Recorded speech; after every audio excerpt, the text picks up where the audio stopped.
Welcome. This is a time series analysis course. My name is Nicoleta Serban. I'm Associate Professor in the Stewart School of Industrial and System Engineering. This lecture is on other time series methods. And this lesson, our overview, the methods, the time series analysis methods we've learned in this course so far. And I will overview also other more advanced methods, which I will briefly introduce in this lecture. Let's return once more to the definition of a time series. A time series is a sequence or collection of random variables with some similarity in terms of the probability distribution called a stochastic process. For a time series, the sequence of random variables is indexed by time.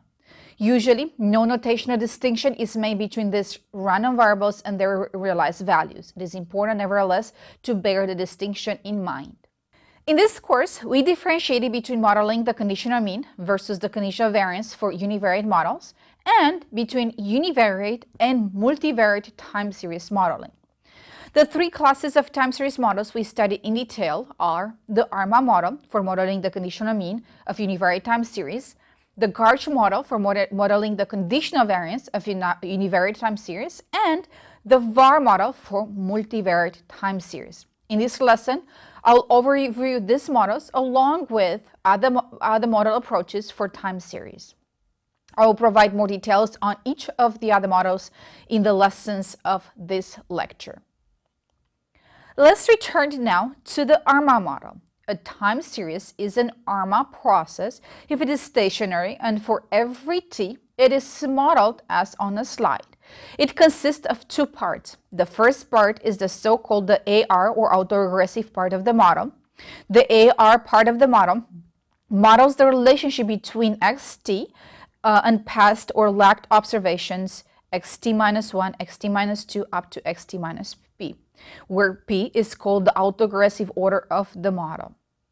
The second part of the model is the so-called MA or moving average. Using the MA part of the model, we can model that the time series at time t is not only affected by the shock at time t, but also the shocks that have taken place before time t.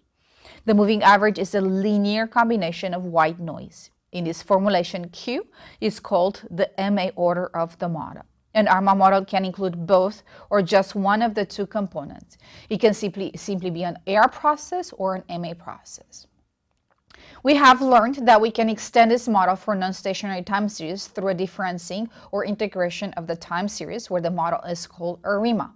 In principle, this will account for the trend in the time series. Another extension is the seasonal ARMA, which accounts for potential seasonality in the time series. Altogether, the general model is the seasonal ARIMA. All the time series models provided in this course are models in the time domain. That is, they directly model the time-varying random variables. Alternatively, we can decompose a time series using the so-called spectral or Fourier decomposition and study the components of the decomposition AK and BK in the decomposition of XT on the slide. This type of analysis is called frequency domain modeling, and the time series analysis is called spectral analysis. The spectral decomposition is rooted in that well-behaved functions can be approximated over a finite interval to any degree of accuracy by a weighted combination of sine and cosine functions whose harmonically rising frequencies are integral multiples of a fundamental frequency. I will return to this analysis in the subsequent lessons in this lecture. The ARMA model and the spectral analysis primarily focus on modeling the conditional mean for univariate time series. Next, I'll review the GARCH model, which is the classic model for the conditional variance, and discuss another important application of modeling heteroscedasticity, that for high-frequency data. GARCH stands for Generalized Autoregressive Conditional Heteroscedasticity. The intuition behind this model is that it is a weighted average of past squared residuals, but it has declining weights which never go completely to zero. Hence, it models the impact of large variance for longer than the orders. The most widely used GARCH specification asserts that the best predictor of the variance in the next period is a weighted average of the long-run average variance, the variance predicted for this period, and the new information, which is the most recent squared residuals. Such an updating rule is a simple description of adaptive or learning behavior. For ease of understanding, I'm presenting first here the simple GARCH-11 model, which often is sufficient to model heteroscedasticity. The condition of variance sigma t squared is modeled using the lagged squared noise process zt-1 and includes the lagged relationship with past variability through sigma t-1 squared. More generally, a GARCH M and N for this that is of orders M and N is when the condition of variance depends linearly on the lagged squared noise process through zt-1 up to zt-m, but also through the past variability represented by sigma t-1 squared up to sigma t-n-1 squared. Thus, the interpretation of the two orders is as follows. M refers to how many autoaggressive lags or arch terms appear in the equation, while N refers to how many moving average lags are specified. The model was introduced by Borislev in 1986. By modeling heteroscedasticity requires different approaches when the data are observed at a much finer scale, for example, minute level or second level data. Such data are available or are seen in financial and medical fields. In this lecture, I will focus mainly on financial high-frequency data, although some of the modeling consideration introduced in this lecture will apply more generally.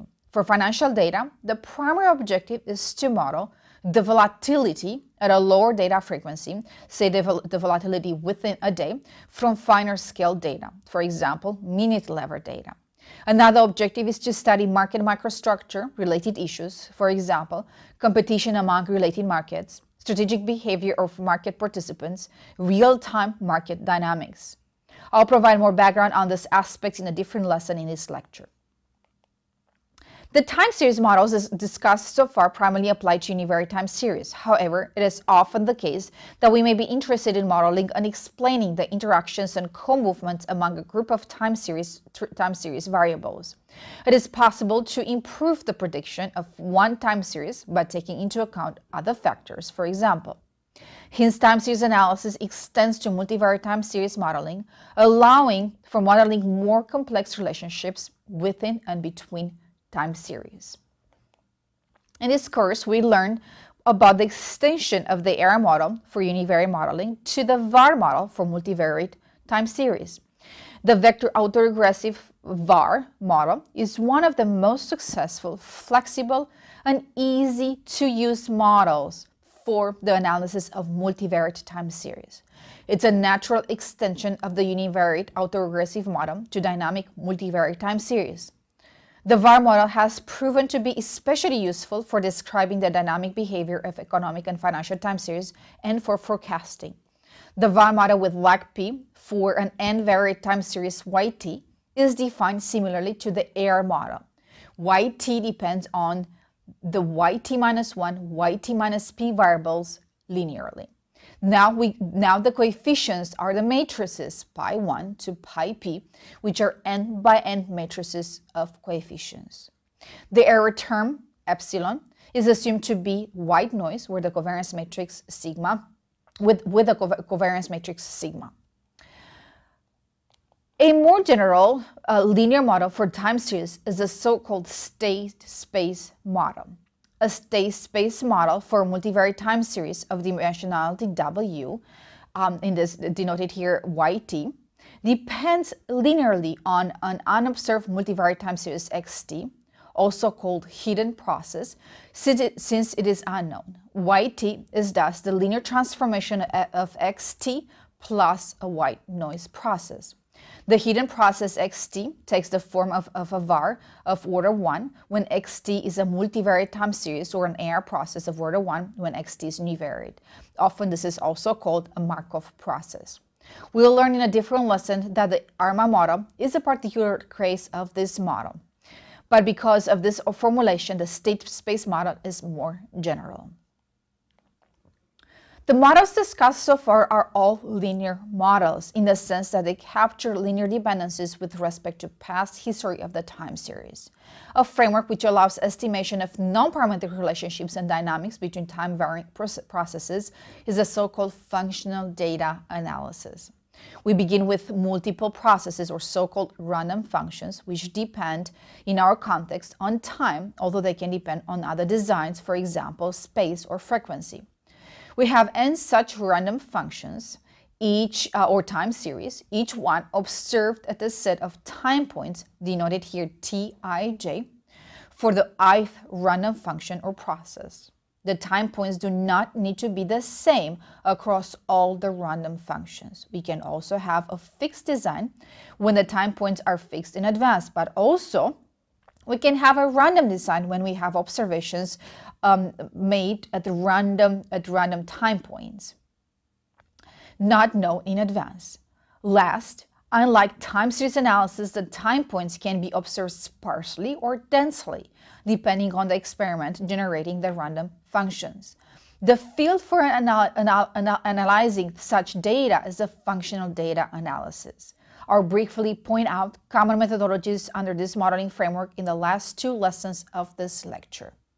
In summary, in this lesson, I overview the time series analysis methods that I introduced in this course, along with other methods that are more advanced and I will briefly introduce in this lecture. Thank you.